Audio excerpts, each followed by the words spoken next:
O presidente do Supremo Tribunal Federal, Luiz Roberto Barroso, rejeitou um novo pedido para obrigar o governo de São Paulo a adotar o uso de câmeras corporais em operações policiais. O ministro do STF disse que existe um compromisso entre ele e o governador Tarcísio de Freitas para que as câmeras sejam implementadas de forma voluntária, ou seja, sem que exista uma obrigação legal. Um cronograma apresentado ao Supremo estabelece implementação até setembro de 2024. Se a gestão Tarcísio não cumprir o prometido, o STF poderá reanalisar a questão. A decisão de Barroso foi dada em pedido de reconsideração apresentada pela Defensoria Pública de São Paulo e por entidades. Vamos ao debate. Caio, é preciso alterar a legislação para dar mais segurança jurídica a policiais munidos de câmera ou não? Olha, Leandro, em primeiro lugar, eu acho que existe aqui uma grande injustiça contra o Estado de São Paulo e uma injustiça que é politicamente motivada. A gente precisa lembrar, né, que as forças de segurança de São Paulo são pioneiras na adoção da câmera de segurança, né, na câmera corporal. Esse é o primeiro ponto. E, além disso, São Paulo tem sido bem sucedido aqui, obviamente, né, feitas todas as ressalvas, a gente está fazendo uma comparação com outros entes, né, estaduais da federação, tem sido bem sucedido no combate à violência extrema. Quando a gente pega os dados per capita, ou a cada 100 mil habitantes, São Paulo é o que tem menos mortes violentas intencionais. Então, isso colocado, vamos lembrar que a questão da câmera corporal, ela essencialmente, ela protege e ela deve proteger a abordagem policial. A gente não pode partir do pressuposto, né, que o agente da lei é um agressor da lei, pelo contrário.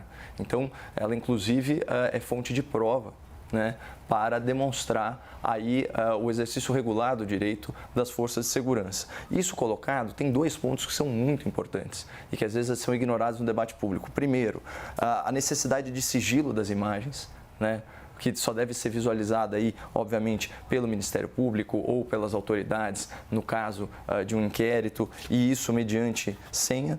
E tem uma questão muito importante, que é o momento do acionamento da câmera. Isso daí é extremamente polêmico, né?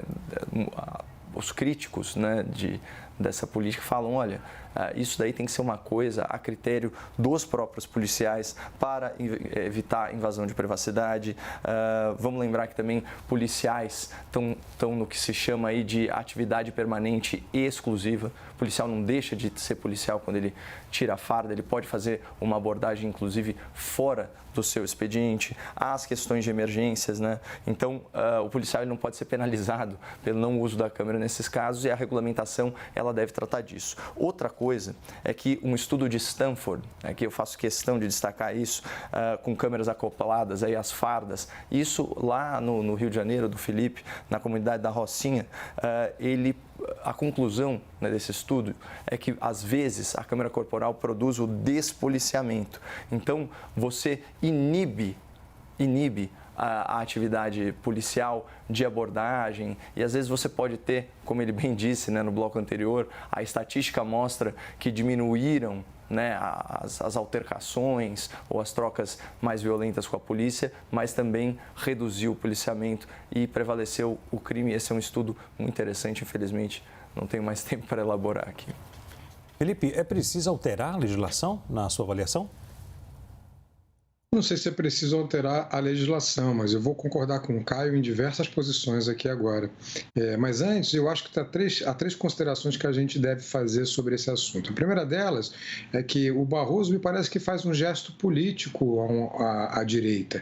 Tem havido ultimamente um embate político muito grande da extrema-direita com o STF. A gente vê uma ação coordenada de guerra entre a extrema-direita e o STF, uma tentativa de se desgastar a corte máxima do país, inclusive com participação do senhor Elon Musk, né? Com Elon Musk falando de ministro do Supremo e tudo mais, como se Elon Musk fosse o líder da bancada de extrema-direita.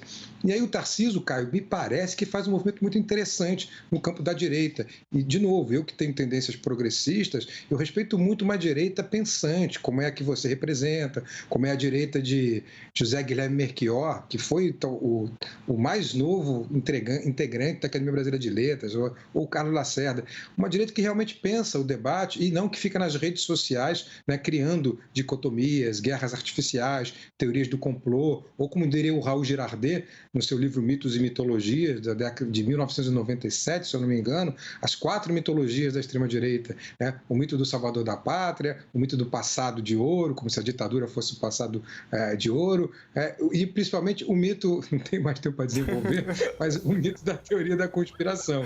E aí eu acho que ele fez um gesto político, e ao fazer esse gesto político, ele deu algumas recomendações sobre essas imagens que eu vou desenvolver depois quando a palavra me for recolocada. Nosso tempo acabou. Interessante, quando eu apareço, o pessoal fica, não, tem que encerrar já. Obrigado, Felipe Pena, pela participação aqui no Grande Debate. Nosso tempo acabou, infelizmente. O Grande Debate termina aqui. Lembramos que as opiniões que foram emitidas pelos comentaristas não refletem necessariamente a posição da CNN.